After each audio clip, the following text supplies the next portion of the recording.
I am originally from New Orleans, Louisiana. Um, I moved to Houston, Texas when I was around, I think, 14, around the time of the Hurricane Katrina, as did a lot of people from New Orleans. Um, and I went to school. I went to public high school. Uh, and I met some like cool like punk friends there and stuff. So that was nice. It was a nice change from New Orleans because there wasn't really a scene there or anything. And it was all right. I made pretty decent grades. And I moved to Portland, Oregon. What year was that? 2000, 13, 14. 2013, 14. So I guess I was 23, 24. And I've been here ever since. Nice. So what was your childhood like? Um, it was all right.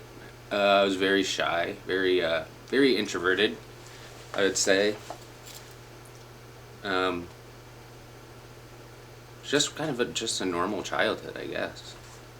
Nothing that out of the ordinary or extraordinary until I hit my teens and started getting a little bad. So what were your teen years like? Um, I kind of just got a little. I had really bad anxiety, so I kind of just fell into the whole "I don't give a fuck" type of attitude, and gotten to the unsavory crowd a little bit, but nothing too naughty. So what were you really getting into at that time?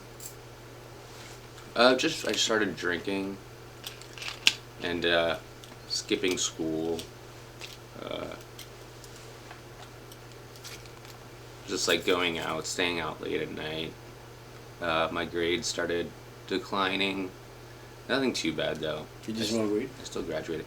I did smoke weed. Weed never really agreed with me, but I tried really hard because everyone around me was smoking weed. I used to hang around like a bunch of skater kids, so they were constantly smoking, and I thought there's like something's wrong with me. I guess there was because I still don't like it. Nice. Well, so you got into trouble with your parents, though? I did. After skipping school, like I don't know, that's what they said.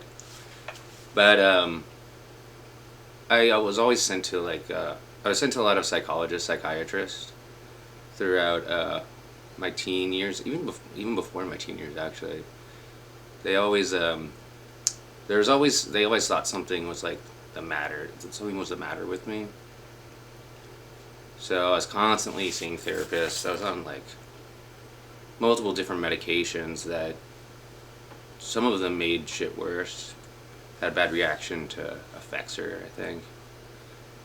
And I was on. They thought I had ADHD, then they thought I was bipolar. And then, like, I don't know, a whole bunch of shit, but they were all wrong. They just wanted to peddle their pills.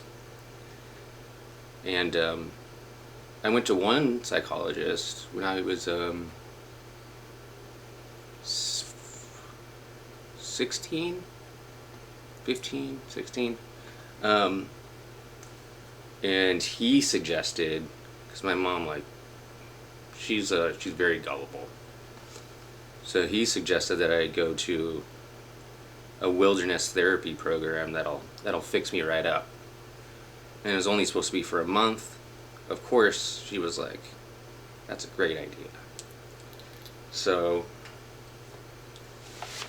one day I wake up and there's these two strange big men that are in my room, and I thought someone broke in. I was freaking out, and then I saw my parents were behind them, and I was like, what is this? And then they were like, we're just gonna, because I told them if they tried to send me away, I wouldn't go. So they hired some goons. And they handcuffed me, and my parents said, you'll only be gone for a month. You'll only be gone for a month. And I was like, fuck. And my dog was there, and I was pissed off because I wasn't going to be able to see my dog. And they brought me in the van, and we went to the airport. We went to North Carolina, and it was a place called, it was a wilderness therapy program called SUWS of the Carolinas. And there they like teach you all these stupid, pointless little crafts. Like some of them are kind of cool. Like you learn how to do like a bow drill to make fire, stuff like that. I get it, like, you know. And then they'd have like group therapy sessions. The people that worked there were horrible. They obviously just wanted to like boss kids around mostly. And they were like, they weren't even that old. They were like 25 or something. I'm older than them. How would they treat the kids? They were just really, really bossy. We would have to hike like around 7 miles a day, with giant backpacks, set up camp. We'd have like tarps and stuff. And we weren't going anywhere. It was just like from checkpoint to checkpoint, do some therapy. And then like, you know, once a week we'd write a letter to our parents, like, and they would get a letter back and we'd read it in front of everyone. And it was also the same 3 meals a day, which was horrible. It was like oats and quinoa, like tortillas with peanut butter and shit. Would they censor the letters? Yeah. They would, we would get a therapist that would come in once a week, and they would read the letters, of course. And like, if you wrote like, you know, fuck you or something, they wouldn't send it. They'd be like, write something better. Which never happened to me. I told them what they wanted to hear because I wanted to leave. But while they're gone, and what a lot of the kids warned me about, because it's like some of the kids, it was like their second or third time there, like they kept fucking up, and a lot of them got sent from a therapeutic boarding school, which like that was their punishment, was going back to wilderness. So they would warn us that like, you're not going home after this. Like, while you're here, they're like talking to your parents, preparing them to send you to a therapeutic boarding school, because that's how everyone leaves, or most of the people at least, unless your parents put up a fight, which I know my mom would not do. And they were right. So when the day came where I finally got to leave, I was there for 2 months. I just got picked up again, and then I got on a plane, put me on a plane to Idaho, so I had to start over a new nightmare, more treacherous one, because this was not like 2 months. This was like gonna be probably indefinitely until I turned 18. And I was pissed. Like, when I got there, I was very defiant. I broke a bunch of rules. I kind of figured out like what works and what doesn't. So I got there, and like we were each in like a cabin. So a cabin with like 5 or 6 other people, and like throughout the day you go to normal school, but like the classes are a joke. They have like real teachers that come in and kind of teach you. You don't really get grades. But you do get the credits. So when I left, I obviously was very far behind everyone. And then you have like the therapy teachers, which were like the wilderness teachers, but even more of a nightmare, because they had like control over your like day-to-day life for a long time, and there was a lot of them. I think it was like almost equal parts teacher to student. So very strict, and I don't know, a lot of the kids there were super troubled. I felt, me and some of the kids just felt like we got duped, because like we didn't like really feel like we had the same problems that a lot of kids there did. A lot of kids were court ordered. Some were like in gangs, but then there were also kids that were just like addicted to video games. So it was quite the stupid mix of people. A lot of people, like, there was sexual abuse between students that the staff would turn a blind eye to. There was abuse from the staff that they would just allow to happen. There's mostly mental abuse. They would do things like have what they called workshops, where you have to like do a giant therapy session for like 2-3 days, and you'd have to do really dumb stuff like yell at the floor, like punch a punching bag. And they had one where you had to act like a little kid, and you had to draw pictures. It was bizarre. And I think I only did 2 of those because I was very anti-system. So, but I wasn't like bad enough to actually get in trouble, so I didn't really progress far into their world of therapy, and they did not like that. So I was constantly on bans, which means I had to sit at a chair like all evening. I got banned from a few friends, so I couldn't talk to them. If I was caught talking to them, then they would be on bans too. And what did the ban mean? It means you have to sit down like in the evening time when it's like free time, so like 5-6 hours, and just like sit at a table and like write a stupid essay, like writing on the chalkboard, but it's almost shitty ass. Almost like detention. Yeah, but like it's sitting in front of everyone too, so you can see everyone running around giggling and playing. And so it's almost like humiliating. Yeah. It was Would like you say it's pretty traumatizing? Yeah, I would definitely say it was traumatizing, not in like the major sense. I think I've dealt with it pretty well. I was more annoyed than anything. I mean, you said you saw like sexual abuse occurring amongst other people? Yeah, I never saw it. I saw the aftermath of it. Dang. One of the kids got raped by another student. Shit. So that was pretty heavy. Did they get into trouble? No.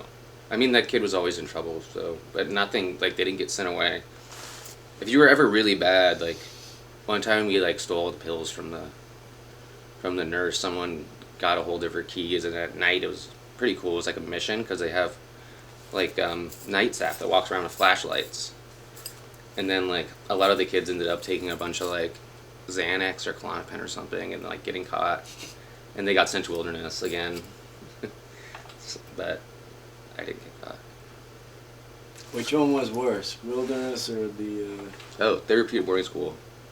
I mean, because it was longer. I was there for a year and a half. And wilderness was only 2 months. If wilderness was as long, it would have been worse. Because we had to, like, shit in a hole and hike all day, and it was boring, and there were bears and stuff. What were the differences between, like, the 2 places in terms of the staff? Like, did they look the same? Did they act the same? I would say the wilderness staff was more like young people doing, like, almost like a camp counselor vibe. Like, kind of just people who like nature, and they're like, oh, I'm gonna work here.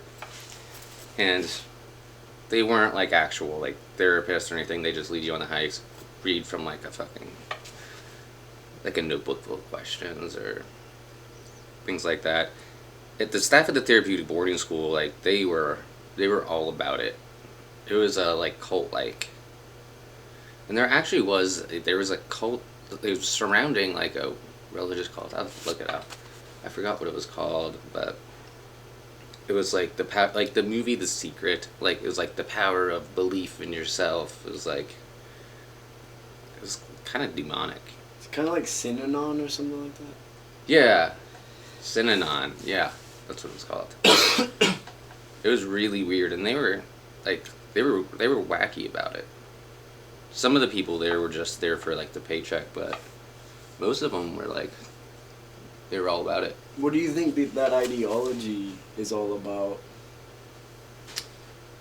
I don't know. It was like a mixture between like new age hippie and like fascism. It was a really weird fucking style that I was not a fan of. Have you ever heard of like aggression therapy, where like they yell at a bunch of people yelling at you is like, yeah, is that what they would do? We did have that. Yeah, that was in like one of the later workshops. It wasn't like an everyday thing, but yeah, they definitely did do that. Did they shame people? Yeah. Yeah. They just try to break you down so that way they can rebuild, as they said. So what happened to the school? It shut down. How did you get out, and then how did it end up closing down? I got out. If you're really good, then you get to, your parents get to come for a visit. And I was good enough, and we got to go on a like a little trip, like staying at a cabin thing. So obviously it's like with some of the other students and their parents, and I kind of like broke down in front of my mom and told her, I was like, you won't believe like the shit they're doing here, because all our phone calls, we had phone calls once a week, they're all monitored, and if you said anything like, you know, condemning, like, you'd be punished, and they would just they would hang up the phone and say that he's not well right now, we just changed medications or something like that. So there's really no talking to them unless you saw them in person. So I took advantage of that, and I mean, I told her what it was like and the shit that I saw, and that how she got swindled. And she was like, well, we'll see what happens. And I was like, okay. So after that trip, it was a couple more months, like 5-6 months later, I got another visit from them. This time I knew I was getting a visit, and I sprained my arm. I got a friend to, I had my arm like this, and a friend to stomp on it really hard like that. And it was like sprained, fucked up. I had to wear a sling. So I was like, perfect. I'm going to blame this on the staff. And then they came, my parents came, and I was like, because I told the staff that it was I slipped on the ice. So that's what they told my parents. And I was like, they told you I slipped on the ice. They did it. The staff did it to me. And then my parents were like, all right, we're getting you out of here. So I had to wait like another month, and then I was finally pulled from the program. It was very hard to do because they try to cover all bases with keeping you there.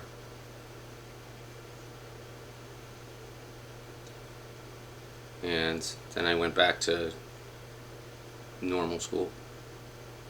How did the school end up closing? I think allegations of child abuse, as far as I know. I know that they had a sister school that there was a full-blown riot. It was like right across the street, and that school just remained empty. Sometimes we'd go over there, like they'd let us like do activities and like in their like abandoned like gym and stuff. Yeah, I guess they had a riot, which is pretty awesome.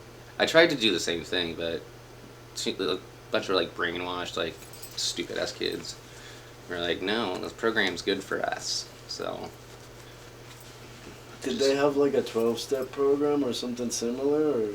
They had a drug, like, an alcohol counseling situation, like, class. So, yeah, I guess. People would, like, snort bleach and, like, bleach powder and stuff, and, like, smoke, like, tea leaves, eat handfuls of, like, nutmeg. any kind of like, Just to try and get high. yeah, of like Axe body spray and shit. That's insane. Yeah. So did you witness the bleach sniffing? Yeah. Holy shit! You didn't do it. No, fuck no. I don't even think I tried coke at that point. So what would happen to these kids when they sniff the bleach? They would either be like put on bait, like they'd have to like have timeout, like permanent timeout for like a week, or get sent. Usually, like just sent back to wilderness because they'd go see the nurse and they'd be like, "My nose fucked up." Yeah, that's what happens. You can That's snort horrible. bleach. Okay, Squid. So what did you learn throughout that experience? I would say I learned some good things and bad things. I would say the good that came out of it was a healthy distrust of authority, and the knowledge that at any moment you could kind of find yourself in like a really shitty situation. So always try to be on the safer side of things, because I can only imagine, like, you know, going to prison or something. That would be much worse. The bad that came out of it is, I guess, the same thing. Just seeing how truly like fucked up people can be, and wow, and like seeing all the problems that people have, and how it can be exploited and taken advantage of by others. It's pretty nasty. It's something that I didn't really have an example of to see and really notice until like I was in the midst of it. So basically, you just saw like the nasty side of society. Yeah, it was definitely a microcosm. Like, because I mean, I see the same stuff happen around, like, as an adult. But it was a major part of my life at the moment. And it definitely solidified my love for punk and, you know, anti-establishment music. Yeah, let's talk about that. How did you get into punk? I was really into pop punk, I guess, How when I old was were like 12, 13. Sum 41, Blink-182, Oh yeah. all the good stuff. Green Day. I still like all those bands too. Me too. And then that turned to like the Ramones, the Clash, Sex Pistols, who I still also like. And then came the this was all in New Orleans, so I guess I was like 14 at that point. And then I moved. Then I started getting into street punk, my street punk phase. Everyone had one. And I was like, you know, I guess I was still in New Orleans. Like Casualties, The Virus, Unseen. I had a split leg bondage pants and a cool studded leather jacket. I looked pretty cool. But then I moved to Houston, and, you know, I met some other people.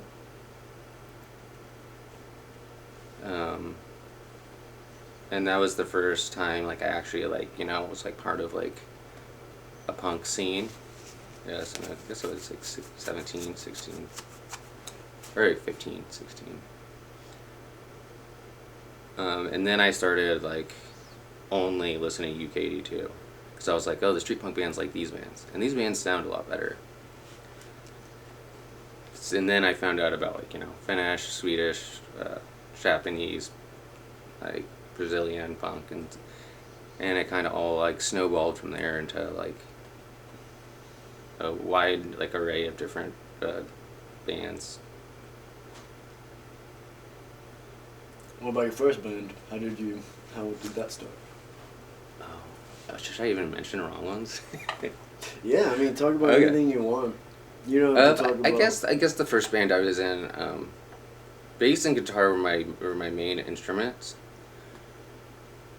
But I was friends with a couple of people who were like in like I would say 77 style band, and they needed a drummer. I was like, they asked if I wanted to be in the band. So I was like, oh, I'll give it a shot, and I became the drummer. I was not good by any means. It was very simple. I was only in that band. I mean, we played like some shows in Austin, played a couple shows in Houston. How old are you then? I was 17. Nice. I think I was only in the band for like a year, and then I quit because I was in another band called Toxic Brats. How did you join that band? I was friends with Brian, and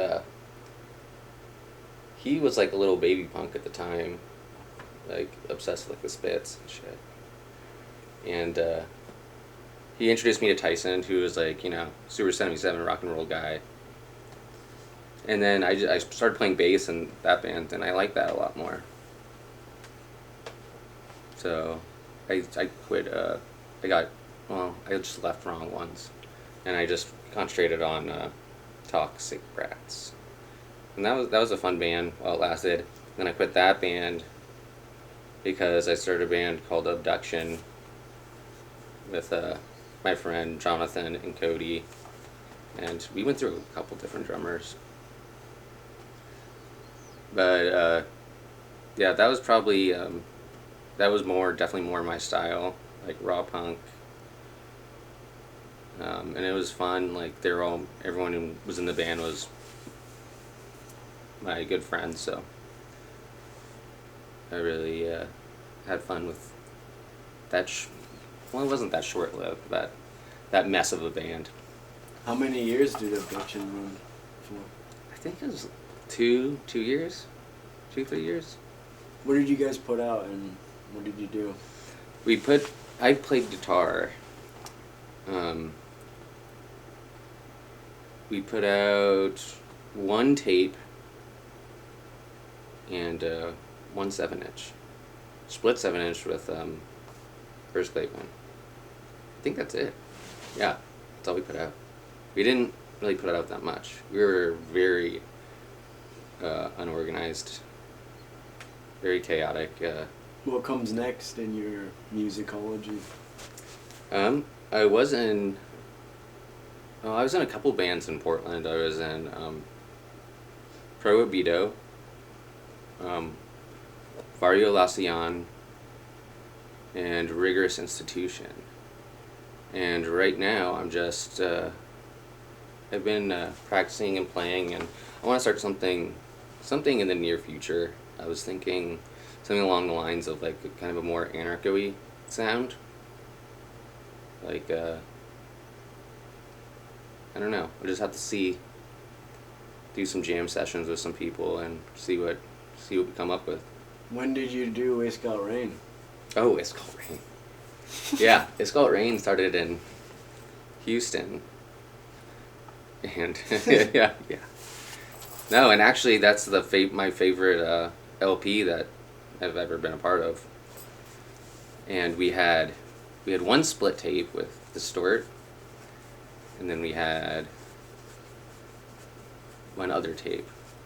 Right, did we? I'm not sure. Yeah, we had a demo tape. Yeah, we made a demo tape.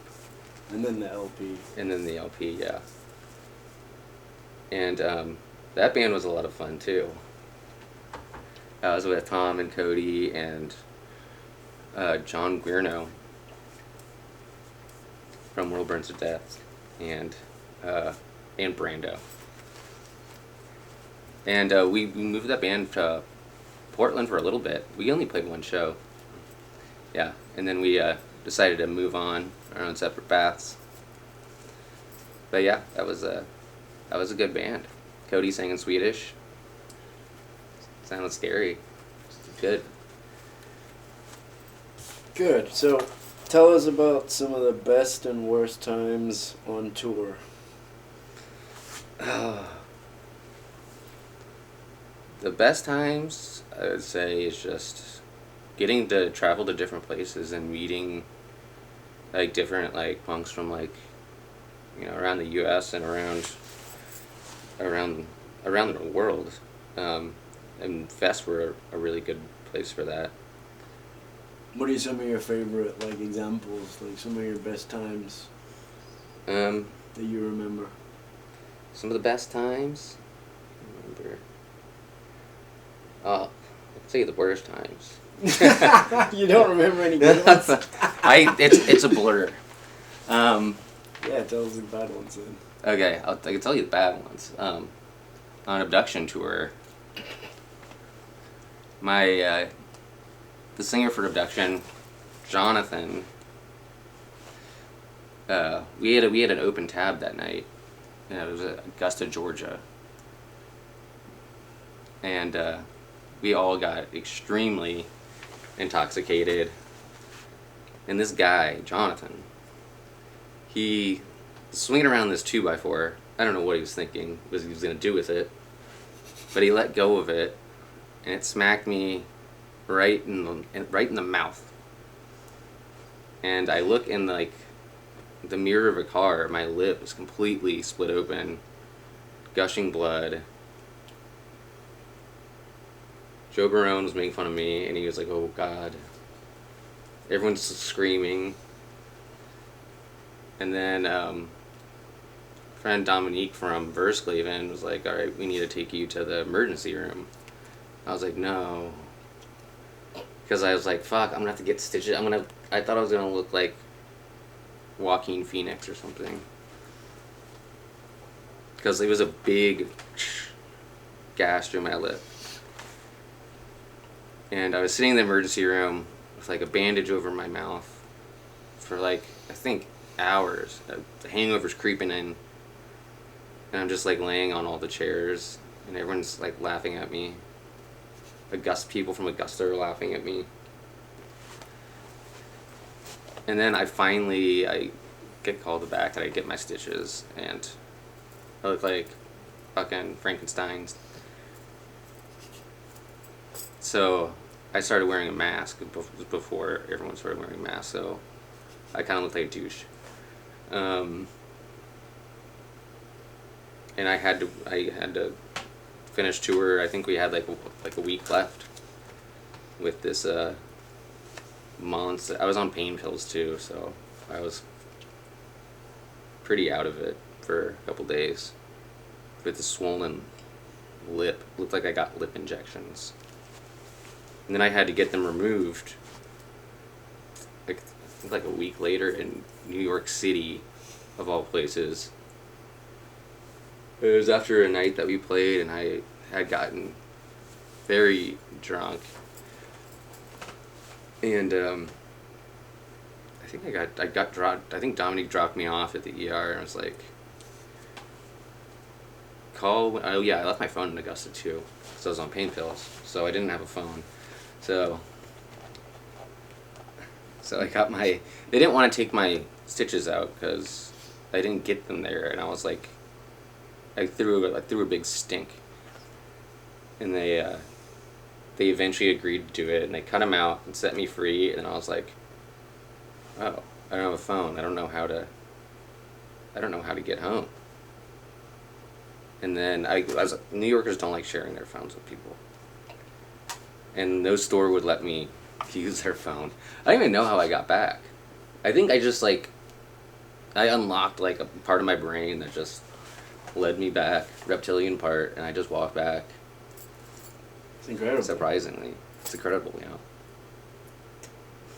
know. Wow. And it's healed up quite nicely, so. What about the You remember the pee in the can? The pee in the can. No. When you had to pee in a can? Oh yeah, that happens. That happens every road trip. Okay. Yeah, there's lots of peeing in bottles and cans. So you have any other times on tour you want to talk about? It was cool when we were on tour with Deadly Rain, and we had a keg in the van. That was awesome. The other bad times. Oh, it was rigorous. I got lost in Copenhagen on the very last day, which was really horrible. It was like my only day where we weren't playing a show. So I was like, all right, goodbye Europe. I'm gonna get a little crazy. And I just I got lost. And then I was late for my flight. Well, the flight got canceled. This is almost worse than the lip incident. Flight was canceled. So I had to wait 7 hours in Copenhagen for a new flight because they had switched it up on me. And then I went straight to Chicago, and I got stuck because all the smoke from the wildfires were happening. I got stuck in Chicago for 2 days. And I also didn't have a phone because I left it in Poland. And everyone was sleeping on the floor when I got there, and I was like, oh no, what's the matter? So I had to everyone was like sardines on these couches, and I had to lay next to some old lady. The blanket, I used my backpack as a pillow. People, the vacuum machine was going by, and it was just this sucks. This is the worst. And I could tell everyone's freaking out about me because I don't have a phone. They're like, where is he? What's happening? And in the morning, I had to wait 7 hours. So I just chilled at the bar. And I found someone this night. I made a friend. Everyone was making friends and talking to each other because they're so bored. But he let me use his phone. And I called Kaya, my girlfriend, and I was like, I'm okay. Chicago, I hate O'Hare Airport. There's a wildfire, so I'll let you know when I'm back. And then eventually I got back. And then I had to go to work.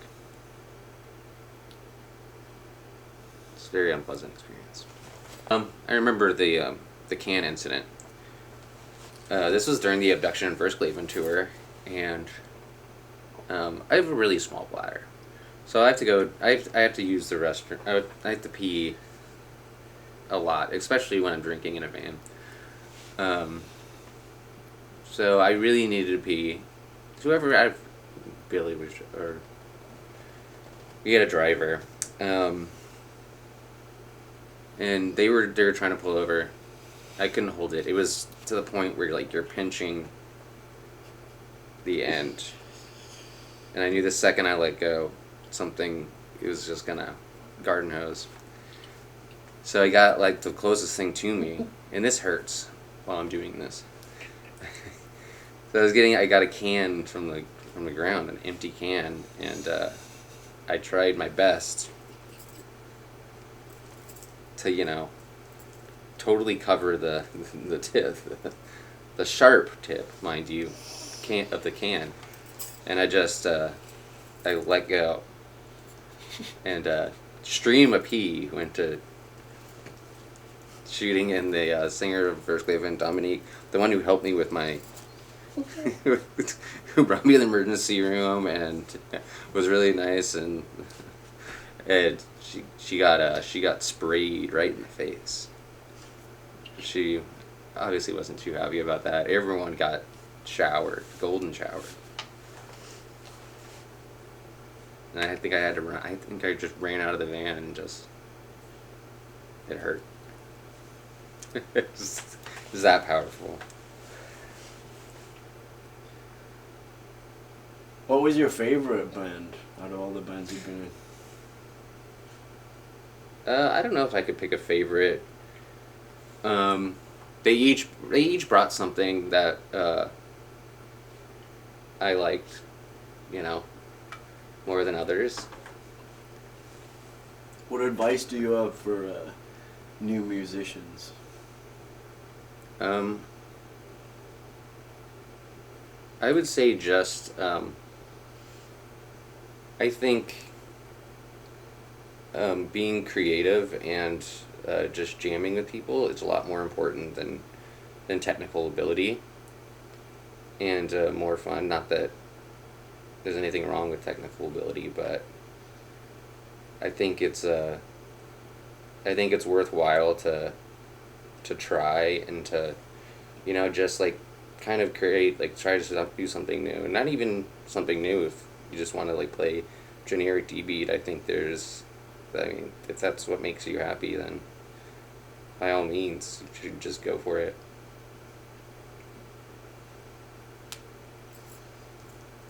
Nice. So, what is your experience with psychedelics? Had my fair share of experience with psychedelics. Really, the worst trip I've ever had is from edibles, from like THC edibles. Oh, from weed edibles? Mm-hmm. Wow, tell me about weed it. edibles. Oh, it's the typical story of, oh, this brownie's not working. I'm gonna take like two like a full blown like on the bathroom floor spinning around. It was at Jonathan's house with that creepy dog that bit everyone, and I was like, oh my god, what the fuck? And he kept like sniffing at me. How did you get bit? I didn't get bit. Oh, okay. It bit like a. They had to put it down. They had to put it down because it bit like his dad for like this third time, and had to go to the hospital. And like, your dog, because he didn't train it. It was a chow. Chows are, they can be kind of nasty. But I like acid. I've definitely had the last time I did acid, which wasn't very long ago, it was like a month ago, I had some in my freezer that I totally forgot about, and I was like, today's the day. And me and Kaya, it was strong, way stronger than I thought. How would you describe LSD? I would say,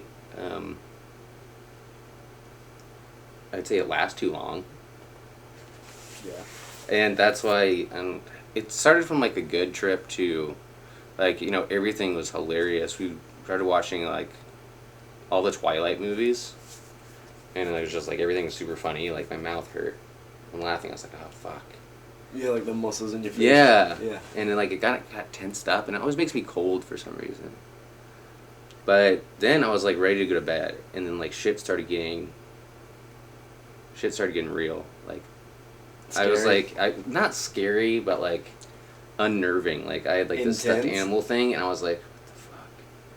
And I had like this paper towel, and every time I ripped it, it would like fucking reconstruct itself, and I was like, kept trying to rip it to like. And I was like, what the fuck? And then I tried to go to sleep, and I was just like, You couldn't sleep, right? I couldn't sleep, which was. Were you seeing like a bunch of colors? Yeah. And then like I was like, what time is it? And I like tried looking at the clock, and I was like, I can't read this. I know that exact feeling. And it was like a good like 12 hours. I was like, okay, this needs to. I'm over this. And Yeah. so like I was like woke up, and I was hungry. I was like, I can't cook right now. Yeah. So I was just kind of like laying there waiting for it to wear off. It felt like I didn't know what day it was. I was like, should I be at work, or is this like, I wasn't. It was just like one day, but it felt like Infinity. a lifetime. I know that exact feeling. Yeah, and that was that's the unpleasant part of acid for me. I do like shrooms, They do. Yeah, have what are some of your favorite, like, what were some good times on hallucinogens? The last time I think last year when it snowed, we were playing and we did sledding. On I don't know, I think it was on shrooms. Yeah, we took shrooms. Um, that was a lot of fun. I didn't really take enough to get like super messed up, so like I didn't get lost like on a hill somewhere. But that was fun. An experience where an e-scooter after taking some acid. That was pretty extraordinary. How would you describe, like, the mental, like, effect of it? Like, when you're tripping balls, like, what does that really feel like in your head? I would say it's kind of annoying. I mean, In what way? if it's too much, because like I've never gotten to the point where like I don't know that I'm not on drugs. Like I don't forget. I mean, maybe I do. I was also usually drinking during these periods too, which probably definitely affected my perception of things. Um, actually, I don't think I've either done either one sober, so I might want to try that out. It'd probably be a lot more, meaningful. Um,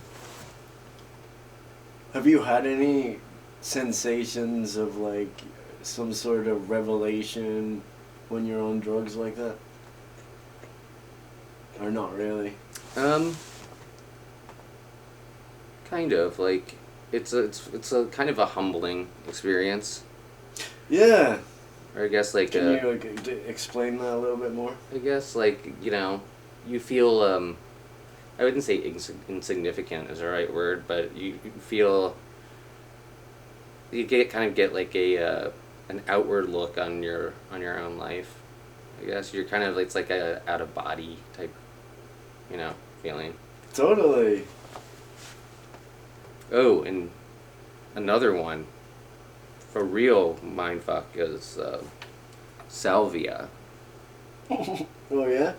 That that's not a pleasant experience. It's a I didn't like it, no. I don't think anyone likes it. But it is a fucking it's an insane experience.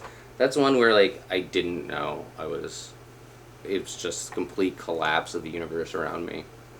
yeah. And that was scary. Did you ever, like, get upset in a bad trip? No. That's good. I've gotten scared. Me too. But I've never like, it's like someone's face like, or like talking to you, and I'm like, step back, man. Yeah. So what do you have planned for the future?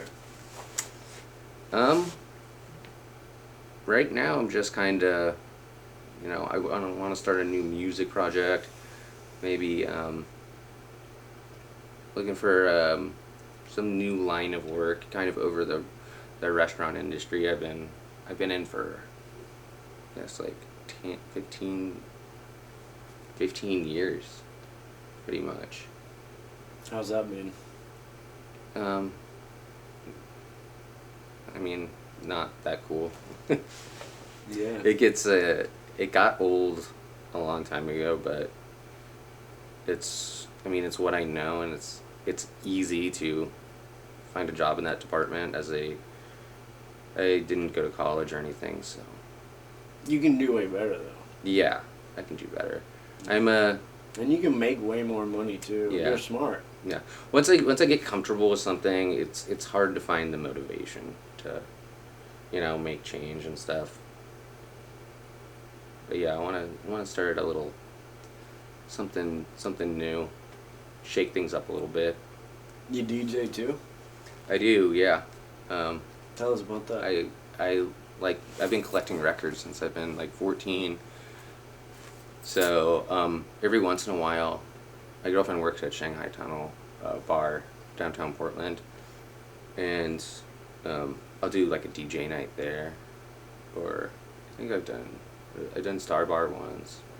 It's not a consistent thing, but hopefully a little bit more in the future now that I have a little more free time.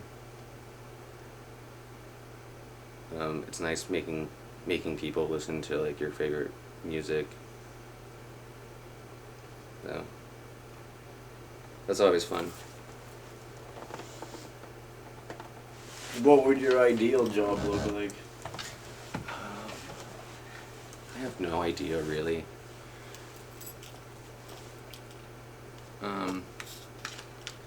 Nothing I really enjoy makes any money. Maybe the secret is to try and figure out how to make money off of things you That's like. the thing. I need to find a, so those jobs where like it's the niche, Yeah. like something that you wouldn't think of, but that like makes pretty good money and is like pretty good, pretty good gig. I think I would like to find one of those.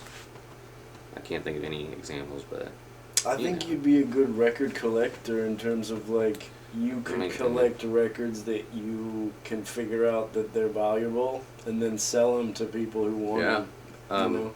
Yeah, my friend Alicia from Houston, he does exactly that. He does like clothes and stuff too. He has like a garage full of.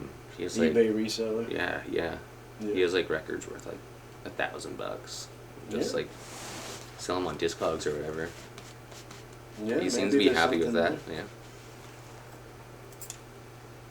Yeah, that would be it. I would like to do that. Yeah. So, tell us about your new band. Like, what's the idea? I don't know yet. It depends on who I would be playing with, really. I don't want to be a generic, raw punk or deep beat kind of band. I want to have like a little bit more of experimental parts to it. I guess a good example would be like the alternative from UK or like a lot of the Crass Records type stuff. Problem is no one has an English accent, so I'm gonna have to make do with that. Could you find a vocalist with like maybe an Aussie or an English person? Yeah. I mean, it's not that important, but it definitely adds a certain element of that typical authenticity. Yeah. And I don't want to do a fake accent that's corny. Yeah. So what do you think? You just went on tour. Like, how do you gauge the scene in the world right now? Like, is it good? Is it bad compared to when we were young together? Well, is it more plastic? Is it more Instagram based? I think it's definitely more like, when we were younger, you wouldn't see like people repping like super obscure bands constantly. I think it's definitely more internet based, and I would say a little more, maybe there's just rose tinted glasses, but like more clicky and more like, clicky, huh? Yeah. Yeah, more like posing for pictures and Instagram and like internet presence more so than just like hanging out like on the corner and drinking 40s and stuff. So was it a little bit like, would you say there's pros and cons to the scene now? Yeah, I would say so, and I think part of it is just I'm hanging out with an older crowd as well. So I think things definitely change as you get older. People have people are starting to have kids, getting married, being like we actually have to like rent is more expensive. So it's a lot more. Everyone's maturing, it seems like. So I mean, which is good, and sometimes not necessarily. You don't want to I'm go still. up? I'm still like. I feel like I haven't changed much, but there definitely is a shift in the dynamics of people, like as they start hitting the 30s. What were some of your favorite like scenes that you've seen lately? Europe was amazing. Um, What cities? I would say Germany. We played 3 shows in Germany. Those are all like every show was really well attended, which was Do you awesome. remember the names of the cities? Yeah, we went to Leipzig, Hamburg, and Berlin. Nice. And Yeah, tell us about that. yeah, Germany was awesome. Like the scene there was very, every show was packed. We did have a lot of band trouble, which was a pain in the butt. We played 3 shows in France. It was my first time in France. I really enjoyed it more than I thought I would, because I hear a lot of shit talked about it. Our driver is also from France, John Frenchie. He was really cool, nice guy. How would you describe France in comparison to the other parts of Europe you've been to? I don't know. I watched a lot of I took French class in New Orleans because New Orleans, and they would have like these VHS like tapes of learning French, and they'd always have these like weird like little cartoon characters and stuff, and it was like very French, and I was like, I'm not like that. That's really weird, and it was totally like that. Like they have like weird little made up cartoon characters for everything, and cute little houses. We went to our driver lived in like a French barn, so like in the countryside. And it was really cool. He had he has his own distro, and so he just had a bunch of records and a big plot of land, and it was very French. It's quaint, and all the punks there were very nice. I think they love their post punk. I had to listen to French post punk the entire tour, but it was good. I liked it. What do you want for yourself, like, in the future? Like, how do you imagine yourself getting older? What do you want for yourself?